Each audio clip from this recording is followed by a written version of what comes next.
nhớ rong pe ý trong mong sợ đời thông bờ lo can đun địa tê đơn nọ cú nhớ trả sinh xong sở chế trong mong sang phò YouTube channel nhớ cho họ luôn trong sang phò san hô tua de luôn lát Minnesota luôn tây chơi America nô nọ cú giờ nô văn phá hát lúc ý linh đu văn thi cột trâu xong ở phá nên ngồi chi trò ya tròn đu nô nọ cú sai bỏ TV trong có ý K11 News thia trong chua thia trong chi là một khía cho tê sở sự hay cho bên mong cho nhẹ chỉ mua va chỉ mua chế nhỏ ấy là một chú chiến đấu nhỏ tí nó tròn đời ít xa đun đồng thòng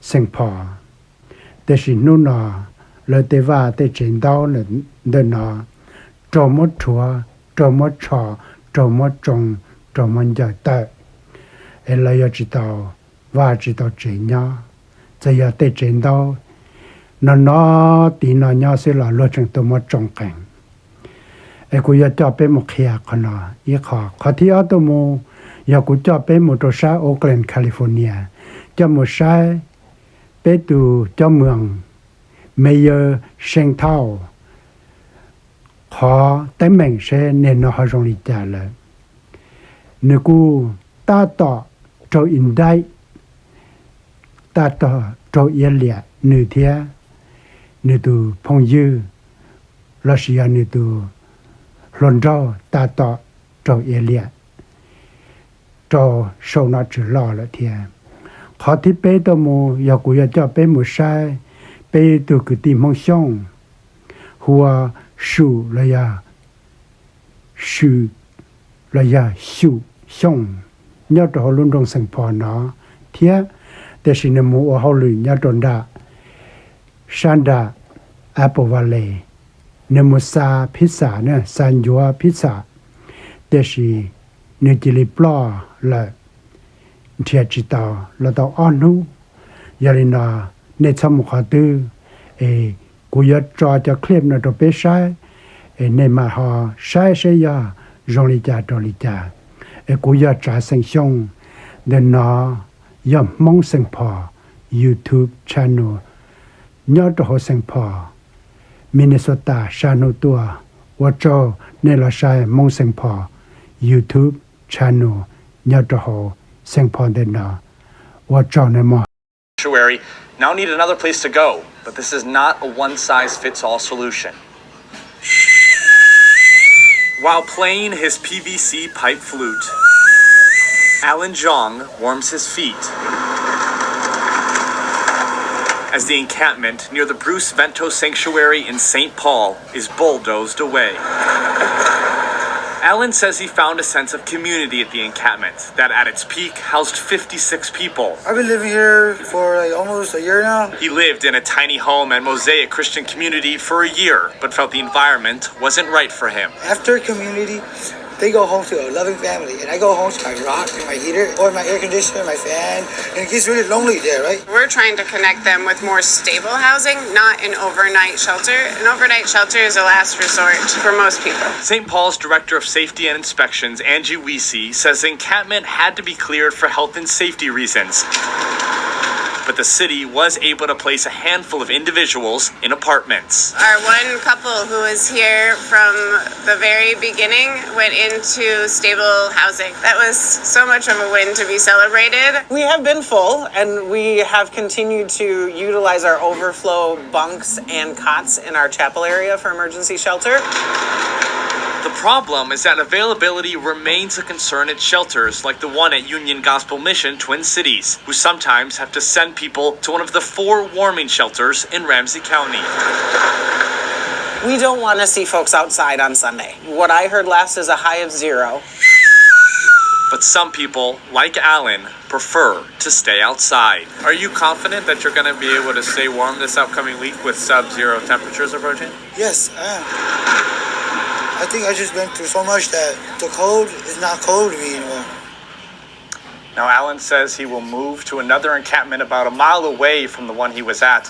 I reached out to every homeless shelter in Ramsey County. All of those that I heard back from said that they were either full or completely full, or close to it. And for context, Union Gospel, they have 390 beds at their shelters alone. Julie. All right. Thank you, Joe. We begin tonight with those published reports that a federal grand jury has indicted former Oakland Mayor Sheng Thao and her longtime partner, Andre Jones. This comes 7 months after the FBI raided Thao's home. NBC Bears Valina Jones joins us live with what city leaders and the people who supported the effort to remove Thao from office are saying this evening. Well, Jessica, the San Francisco Chronicle is citing sources reporting that Thao has been indicted. Meanwhile, the Mercury News is reporting that her partner, Andre Jones, has been indicted. We should note that the FBI has not confirmed any of these indictments, but we do know that this comes after months of investigation and speculation. Now, this all started back in June when the FBI raided then Mayor Sheng Thao's home, taking away several boxes. The same day, agents raided the homes and businesses of multiple members of the Duong family, who own Cow Waste Solutions, an Oakland recycling contractor. Thao and Jones have both repeatedly denied any wrongdoing. Thao also publicly stressed that she was not the target of any investigation. The then mayor also publicly criticized the FBI for the timing of the raid, noting it happened amid a growing push to recall her from office. Those recall efforts ultimately succeeded. Those reports of Thao's indictment have recall organizers celebrating and have some members of City Council concerned about potential impacts to the integrity of city business.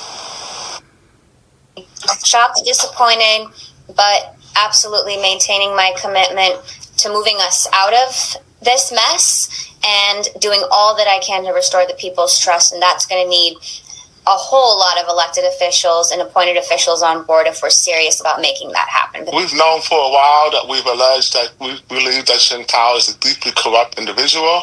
And my thought is that Oakland owes us a debt of gratitude. Imagine if she was still the mayor of Oakland.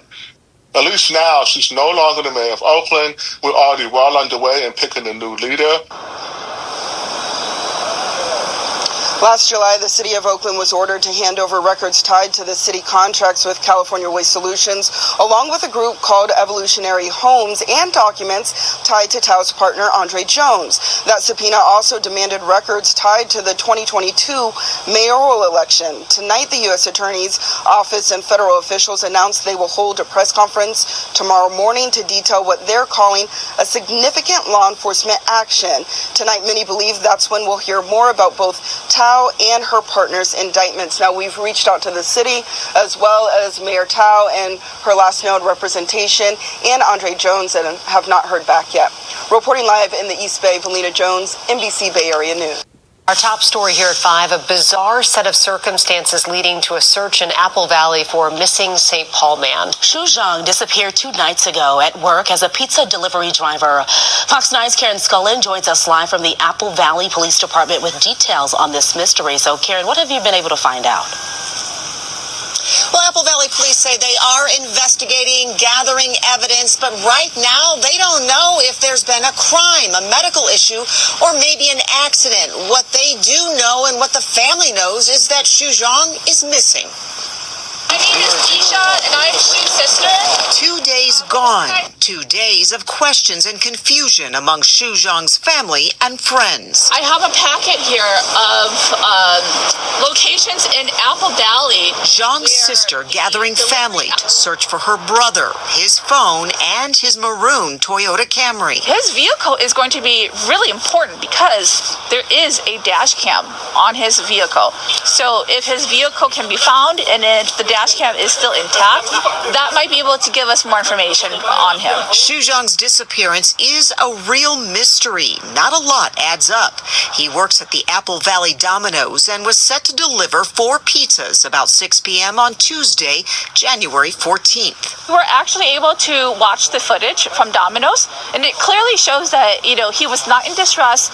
He put the pizza boxes in his vehicle, got in his vehicle, and went on his way to make his deliveries. But that didn't happen. The customers from the 4 different locations called back and said that they never received their pizza deliveries. Family says the pizza tracking app had Zhang in the area of the deliveries, but driving in circles. And here's where it gets really strange. It appears Zhang ended up about 15 minutes away in the Richfield Target parking lot. So he knocked on the window of this gentleman's car in the parking lot of Target and asked to use his phone. The gentleman says he's not sure if Shu said that he lost his phone or dropped his phone, but he just knew that my brother no longer had his phone. Shu had called his brother, let it ring 3 times, and hung up. What happened after that, no one knows. He's not had any type of mental health issues. We've all had conversations with him within the past week. We were all just talking about how we were talking to him, and everything was normal. There's been no issues with him mentally. For now, all family can do is search and carry with them the hope that Shu Zhang is okay. This photo showing him leaving his St. Paul home on his way to work the same night he disappeared. Now, the deputy chief here at the Apple Valley Police Department telling me that they're looking at phone data. They're gathering any kind of surveillance video and also looking at that pizza tracking app. But at this point, they're not ruling anything out. In Apple Valley, Karen Scullin, Fox 9.